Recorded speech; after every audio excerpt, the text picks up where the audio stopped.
नमस्कार, आप देख रहे हैं जनता टीवी। मैं हूं आपके साथ अमन त्रिपाठी। बुलेटिन में रुक करेंगे 2 मिनट में 10 बड़ी खबरों की ओर।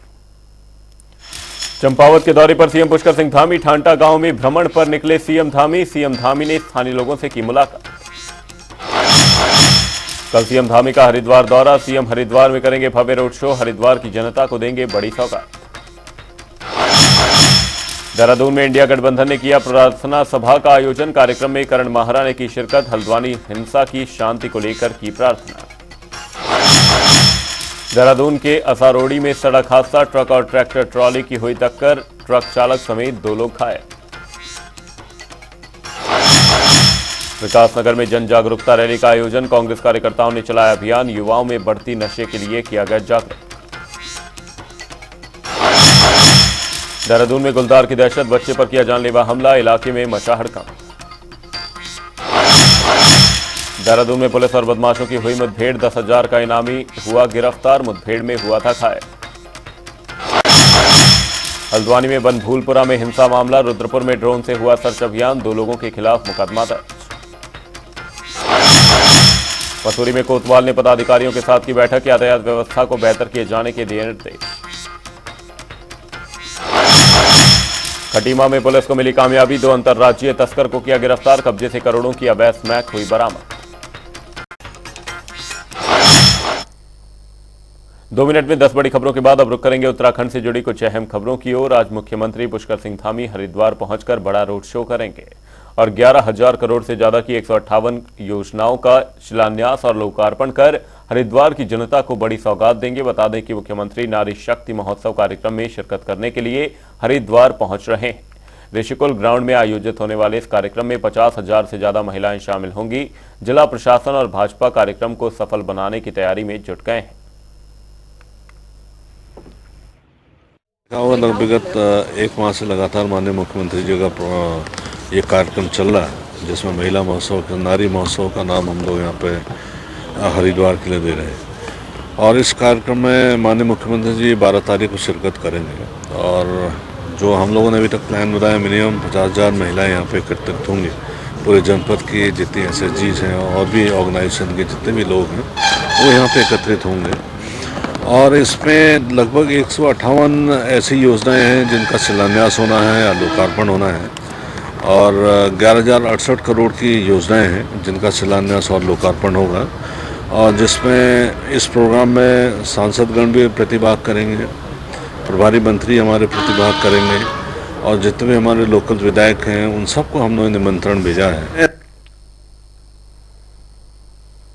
उत्तराखंड में आगामी लोकसभा चुनाव को लेकर राजनीतिक दलों की सक्रियता बढ़ गई है। वहीं दूसरी ओर कांग्रेस की प्रदेश प्रभारी कुमारी शैलजा 2 दिनों से उत्तराखंड के दौरे पर हैं। साथ ही वो कांग्रेस पदाधिकारियों के साथ बैठक कर रही हैं। कुमारी शैलजा के उत्तराखंड दौरे को लेकर बीजेपी प्रदेश मीडिया प्रभारी मनवीर सिंह चौहान ने तंज कसते हुए कहा कि प्रदेश प्रभारी के उत्तराखंड दौरे से जनता पर कोई असर नहीं पड़ने वाला और आगामी लोकसभा चुनाव में जनता बीजेपी को भारी बहुमत से विजयी बनाने जा रही है।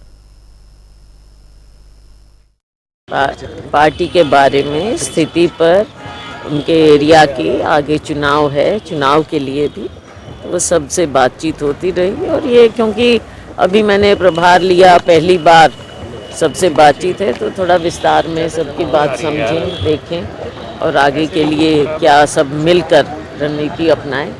इन बातों पर, कुछ बिंदुओं पर विचार हुआ। अच्छी बात है, कांग्रेस की प्रभारी उत्तराखंड के दौरे पे हैं और उनको फीडबैक भी लेना ही चाहिए। लेकिन मुझे लगता है जो क्षण की बातें आई हैं उनको ये डर सता रहा है कि उनके पार्टी के कौन से विधायक भारतीय जनता पार्टी में जाने वाले हैं। इसलिए सबके मन उन्होंने अलग अलग टटोले, उनसे अलग अलग उन्होंने बात की। क्योंकि जिस प्रकार से आदरणीय नरेंद्र भाई मोदी जी और हमारे प्रदेश के मुख्यमंत्री माननीय पुष्कर सिंह धामी जी देश और प्रदेश के विकास के लिए काम कर रहे हैं।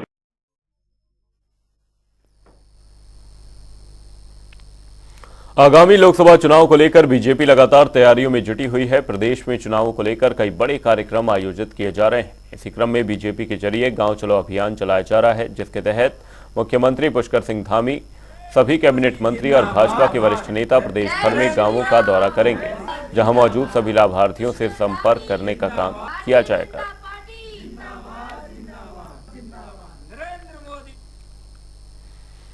विकासनगर में कांग्रेसी कार्यकर्ताओं ने नशा छोड़ो भारत जोड़ो सत्याग्रह अभियान के तहत जन जागरूकता रैली निकाली। इस दौरान नशे के खिलाफ हस्ताक्षर अभियान भी चलाया जा रहा है। कांग्रेस के पूर्व कैबिनेट मंत्री नवप्रभात ने बताया कि प्रदेश में युवाओं में बढ़ती नशे की रोकथाम के लिए इस अभियान को शुरू किया गया ताकि हमारा प्रदेश का युवा नशा छोड़कर भारत को जोड़ सके।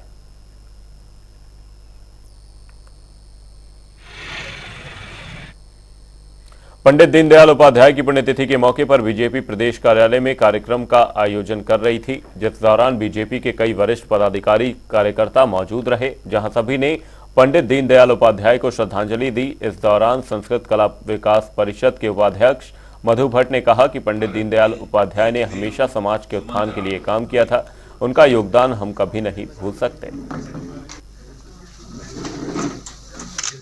आज हम सभी ने यहाँ पर पंडित दीनदयाल जी को यहाँ पे श्रद्धांजलि अर्पित करी। उनके आदर्शों पे चलने का हमने संकल्प लिया है। माननीय प्रधानमंत्री श्री नरेंद्र मोदी जी लगातार जिस प्रकार से अंतिम छोर के व्यक्ति का समुचित विकास हो, उसको लेकर जो उन्होंने विभिन्न योजनाएं बनाई हैं, वो समाज के हर वर्ग को लाभ पहुंचा रही हैं। आज भी हमारा प्रत्येक कार्यकर्ता हर बूथ पर उपस्थित है। गांव चलो अभियान के तहत हमारे जितने भी पार्टी के प्रदेश पदाधिकारी हैं, हर कार्यकर्ता जो है अपने बूथ पर गया हुआ है। साथ में वहाँ के जो हर वर्ग से मिलकर उनके समुचित विकास के लिए जो योजनाएं बनी, उनका कितना लाभ पहुंचा है। हल्द्वानी हिंसा में अब तक 5 लोगों की मौत हो गई है। इन 5 लोगों में से एक नाम प्रकाश कुमार का है, जो बिहार के भोजीपुरा के रहने वाले थे। प्रकाश हल्द्वानी काम की तलाश में आए थे और 8 फरवरी की शाम को ही हल्द्वानी पहुंचे थे। हल्द्वानी में हिंसा भड़की तो प्रकाश हिंसा का शिकार हो गए, जिसमें उनकी मौत हो गई। फिलहाल प्रकाश का शव मिलने के बाद पोस्टमार्टम हल्द्वानी की मॉर्चरी में चल रहा है। रोडवेज में मुश्किल से 10 या 15% गाड़ी चल पा रही है, क्योंकि स्टाफ हमारा घर से, हम चलाना भी चाह रहे हैं, हमारा स्टाफ घर से कर्फ्यू के कारण घर से नहीं पहुंच पा रहा है। यहाँ पर प्रशासन यहाँ पर खुद घूम रहा है, एसडीएम साहब की कार घूम रही है और सिटी मजिस्ट्रेट यहाँ पर घूम के चले गई है, लेकिन यात्रियों की सुविधा की चिंता किसी को नहीं है। मैं सर यहाँ पर गाड़ी की तलाश में हूँ। अल्मोड़ा डिपो वाली जो भी बसें जाती हैं, मैं भवाली या लोहली तक पहुँचूँगा अपने गंतव्य स्थान पर। मेरी मिसेज मेरे साथ हैं बिमला सुयाल जी। मेरे भाई का अभी एक्सीडेंट हो गया यहाँ पे मंडी से आगे गोजा जाली पे, उनके 2 हाथ फ्रैक्चर और 1 पाँव फ्रैक्चर हो गया। लम्हों ने खता की और सदियों ने सजा पाई। जी हाँ, इस कहावत को चरितार्थ किया है हल्द्वानी ने। हल्द्वानी में हुए दंगे में एक युवा जिसका नाम था प्रकाश कुमार, बिहार से रोजगार की तलाश में हल्द्वानी पहुंचे युवा को शायद उसकी मौत यहां खींच के ले आई। जी हां, जो 5 मृतकों की बात की जा रही है, उन मृतकों में एक नाम है प्रकाश कुमार। और प्रकाश कुमार रोजगार की तलाश में, एक युवा अपने घर से, अपने परिवार से दूर रोजगार की तलाश में, अपने परिवार का भरण पोषण करने की आस में बिहार से इतनी दूरी तय करके हल्द्वानी पहुंचता है और हल्द्वानी पहुंच के दंगे की भेंट चढ़ जाता है। इस युवा के परिजन हमारे साथ हैं, इनसे जानेंगे कि क्या स्थिति रही, क्यों ये युवा वहां से हल्द्वानी आने को, उत्तराखंड आने को मजबूर हुआ। जी, आपका नाम? नीरज कुमार। नीरज, जिनकी हम बात कर रहे हैं आज वो इस दुनिया में नहीं है, तो क्या कारण रहा कि बिहार से उत्तराखंड इतनी दूर आना पड़ा उन्हें? शायद उनकी फैमिली की दबाव की वजह से, और फैमिली बहुत वीक है। 5 बहन थी और जिसमें 3 शादी कर रखा था। लड़का सबसे घर का बड़ा बेटा था। मम्मी पापा 80+ है, अभी 2 बहनें बची हुई हैं, एक छोटा भाई है। इसी के कारण वो अपना खेती बाड़ी छोड़ के चला कमाने के लिए, और आज इस सफ़र को पूरा करते करते अपना ही सफ़र पूरा कर लिया। जी, अच्छा, प्रकाश की अगर बात करें तो क्या करते थे, कितना पढ़े लिखे थे? प्रकाश ग्रेजुएशन फाइनल था और अपने खेती बाड़ी देखता था, और वहीं जो काम कंप्यूटराइज जो होता है वो करने की कोशिश में था। और ये जॉब के लिए यहाँ आया था हल्द्वानी, और क्या बताया जाए, जो कि आज खुद फैमिली के लिए लड़ते लड़ते आज वो खुद दुनिया से चला गया। इससे क्या पता क्या हुआ क्या नहीं हुआ, इससे हमें कोई पता ही नहीं चल रहा है सही डिटेल। सरकार से यही निवेदन है कि सरकार उनके फैमिली को देखे, और जिस लेवल तक फैमिली है उस फैमिली को कुछ मदद और राहत मिला जाए, मदद मिले। अच्छा, प्रकाश से जब आप लोगों की या परिजनों की अंतिम बार बातचीत हुई तो क्या कुछ स्थिति थी, क्या कुछ कहा प्रकाश ने? प्रकाश ने मुझे ये बताया था कि उस टाइम उनकी फ़ोन लगी ही नहीं। जब लगी तो डायरेक्ट थाना में बात हुई। थाना ने मुझे इन्फॉर्म किया कि ऐसे ऐसे बात है, आप लोग आ जाइए। वो गंभीर हैं, देखने के लिए आए। तो हम लोग 3 दिन बाद मुझे पता चला उनके जीजू को, तो जीजू ने मुझे फ़ोन किया कि नीरज चलना है ऐसे यहाँ। तो मैंने बोला क्या हुआ, कि अरे साले के साथ ऐसे हो गया, घटना है, चलते हैं देखने। और यहाँ आए तो पता चला कि उनके साथ अच्छा, परिजनों से जो अंतिम बार बात हुई उसकी एक ऑडियो रिकॉर्डिंग भी सामने आ रही है, क्या कुछ है उस ऑडियो रिकॉर्डिंग में? ऑडियो रिकॉर्डिंग में ये है कि यहाँ से इन्फॉर्मेशन दिया गया था कि ऐसे ऐसे बात हो गई। उनकी बहन जो थी पिंटू सिंह की वाइफ, वहीं बात की। उसी रिकॉर्डिंग के आधार पे हम लोग यहाँ पहुँचे लोकेशन के साथ, और आज पोस्टमार्टम के लिए हम लोग खड़े हुए हैं पोस्टमार्टम के सामने। चलिए, हम अपनी तरफ से और अपने चैनल जनता टीवी की तरफ से प्रकाश कुमार को श्रद्धांजलि देते हैं और उम्मीद करते हैं कि उनके परिजन इस दुख को सहन कर पाएंगे। तो आपने देखा कि किस तरीके से एक दंगा भड़कता है और उसकी भेंट चढ़ जाता है एक युवा जो केवल अपने परिवार का भरण पोषण करने और रोजगार की तलाश में इतनी दूर बिहार से उत्तराखंड आता है और यहाँ आके इस दंगे की भेंट चढ़ जाता है। तो खासकर परिजनों की अगर बात करें तो परिजन सरकार से केवल एक ही गुहार कर रहे हैं, उत्तराखंड सरकार से एक ही गुहार लगाई जा रही है कि कम से कम अब उस परिवार को जिसकी देखरेख करने वाला केवल एक इकलौता नौजवान यही था, उस परिवार को कहीं ना कहीं मदद की आस उत्तराखंड सरकार से जरूर है। जनता टीवी के लिए संजय प्रसाद, हल्द्वानी से। पहाड़ों की रानी मसूरी में सुरक्षा और यातायात व्यवस्था को बेहतर किए जाने को लेकर कई प्रयास किए जा रहे हैं। इसी कड़ी में मसूरी कोतवाल अरविंद चौधरी ने मसूरी ट्रेडर्स वेलफेयर एसोसिएशन और मसूरी होटल एसोसिएशन के पदाधिकारियों के साथ बैठक की। इस दौरान उन्होंने निर्देश दिए कि सभी होटल, रेस्टोरेंट और अन्य प्रतिष्ठानों में बेहतर क्वालिटी के सीसीटीवी कैमरे लगाए जाएं। साथ ही होटल की पार्किंग, एंट्री, एग्जिट और रोड की साइड सीसीटीवी कैमरे लगाए जाएं और डीवीआर की क्षमता कम से कम 15 दिन की होनी चाहिए। पर होटल व्यवसायी और व्यापारी वर्ग को पुलिस के बीच में मीटिंग हुई थी, जिसमें कुछ मुद्दे आपस में शेयर किए गए, जैसे कि सीसीटीवी कैमरे लगाए जाने, महत्वपूर्ण चौक पे जो है और अच्छे हाई रेजोल्यूशन वाले कैमरे लगाए जाने हैं, और डीवीआर की क्षमता भी कम से कम 15 दिन की बढ़ाई जानी है। और संदिग्ध लोग कोई अगर ठहरता है, जैसे कि हाल ही में एक दुर्घटना पुलिस के साथ भी हुई है, तो संदिग्ध व्यक्ति कोई लगता है जो लगातार कई दिन से लगातार एक ही कमरे में रह रहा है, तो उसकी सूचना पुलिस को। मसूरी कोतवाली में कोतवाल साहब द्वारा एक बैठक बुलाई गई थी, जिसमें ट्रेडर्स ने भी भाग किया था, और इसमें मुख्यतः शहर की व्यवस्था के बारे में, कुछ होटल्स के बारे में, पार्किंग के बारे में और शहर में लॉ एंड ऑर्डर के बारे में काफ़ी चर्चा हुई, जिसमें जो है ट्रेडर्स ने जो है पुलिस को काफ़ी सुझाव दिए हैं और आश्वासन भी मांगा है पुलिस से कि भी आने वाले सीज़न में जो है इस पर कोतवाल साहब की, जिन्होंने कि हमको बुलाया, काफ़ी पॉइंट्स पे डिस्कशन किया, हमारे शहर की सेफ्टी के दृष्टिकोण से कुछ सुझाव आपने दिए हैं, कुछ सुझाव हमने दिए हैं। मुख्य रूप से आपका कहना है कि प्रत्येक प्रतिष्ठान को, होटलियर को कैमरेज रोड की फेसिंग की तरफ अच्छी रेजोल्यूशन के कैमरेज होने चाहिए। उत्तराखंड की धामी सरकार ने एक बार फिर बड़ा प्रशासनिक फेरबदल कर दिया है। राज्य सरकार ने 4 आईएएस और 7 पीसीएस अधिकारियों का तबादला कर दिया। पीसीएस अधिकारी महावीर सिंह चौहान को अपर सचिव आपदा प्रबंधन की जिम्मेदारी और अभिषेक त्रिपाठी को मुख्य विकास अधिकारी टिहरी गढ़वाल बनाया गया है।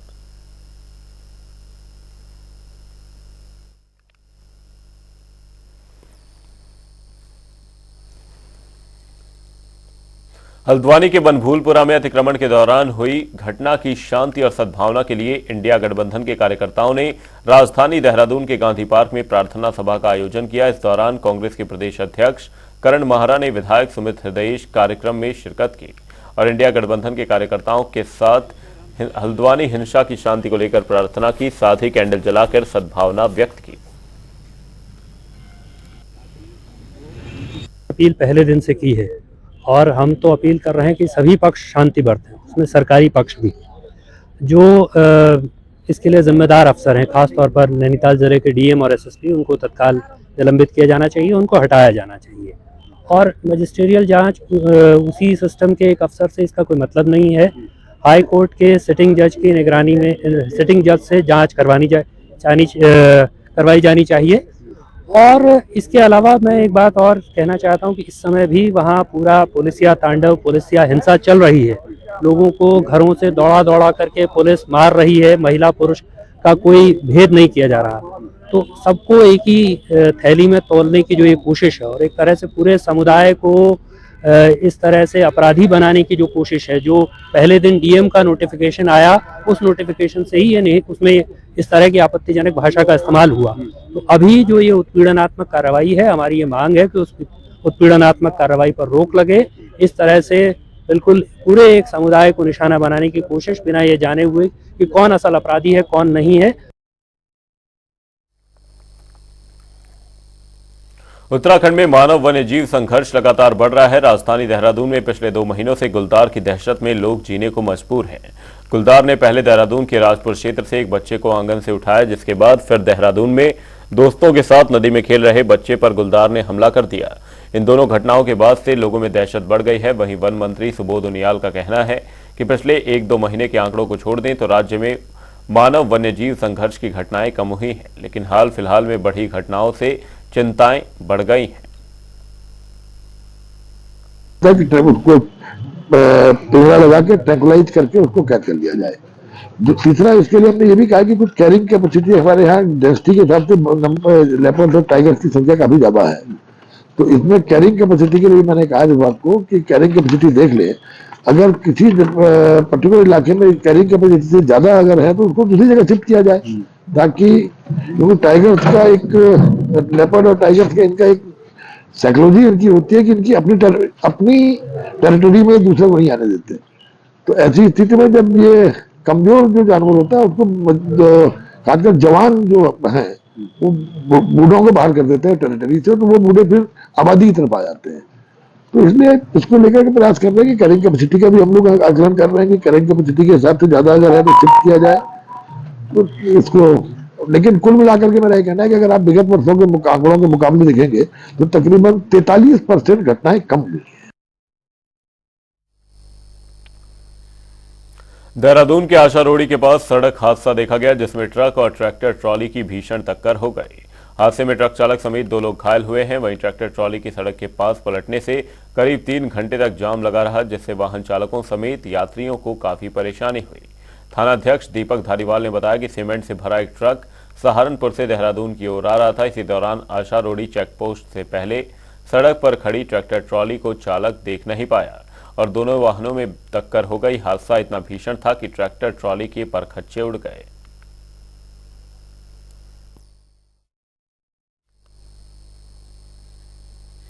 देहरादून में भोगपुर थानो रोड पर पुलिस और बदमाशों की मुठभेड़ हो गई। इस दौरान पुलिस ने 10,000 रुपए का इनामी बदमाश गिरफ्तार कर लिया है। बता दें कि रानी पोखरी पुलिस भोगपुर थानो रोड पर वाहनों की चेकिंग कर रही थी। इस दौरान देहरादून की ओर से बिना नंबर प्लेट की एक बाइक आती दिखी। पुलिस ने चालक को बाइक रोकने का इशारा किया, लेकिन उसने तेजी से बाइक जंगल की तरफ मोड़ दी। इसी दौरान पुलिस की गोली बदमाश के पैर में लगी, जिसके बाद पुलिस ने आरोपी को गिरफ्तार कर लिया। वहीं उपचार के लिए जौलीग्रांट स्थित हिमालयन अस्पताल में भर्ती कराया है।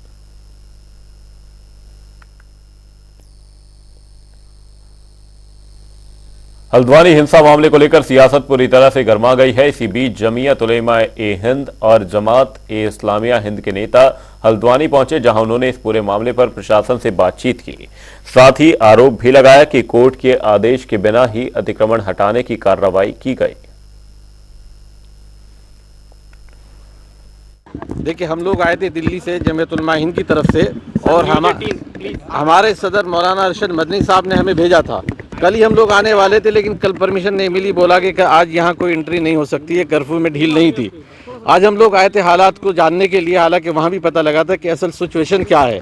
हमने जाना, इलाके के लोगों से भी पूछा, जो जिम्मेदारान हैं उनसे भी रब्ता किया। हमें बताया गया कि भाई यहाँ असल जो विवाद शुरू हुआ है, जो मस्जिद और मदरसे का डेमोलेशन हुआ है। हमने पूछा क्या इसका कोई कोर्ट का ऑर्डर था, तो बताया गया हमें कि कोर्ट का ऑर्डर डेमोलेशन का नहीं था। कोर्ट में 14 तारीख दी गई थी, 14 तारीख में सुनवाई होती, उसके बाद क्या डिसीजन आता। उसके बाद हमें ये नहीं था कि अगर वो गैर कानूनी है कोई चीज़, ज़बरदस्ती हमारी कोई मस्जिद मदरसा सरकारी या प्राइवेट ज़मीन पर नहीं बनाया जा सकता। उधर हल्द्वानी हिंसा को देखते हुए रुद्रपुर में ड्रोन कैमरे के जरिए सर्च अभियान चलाया जा रहा है। इस दौरान संवेदनशील इलाकों में घरों की छतों पर नजर रखी जा रही है, जिसे लेकर 2 लोगों के खिलाफ मुकदमा भी दर्ज किया गया है। आपको बता दें कि हल्द्वानी हिंसा के बाद ही प्रशासन और पुलिस विभाग पूरी तरह से अलर्ट मोड पर है। फिलहाल इस मामले में आगे की कार्रवाई की जा रही है।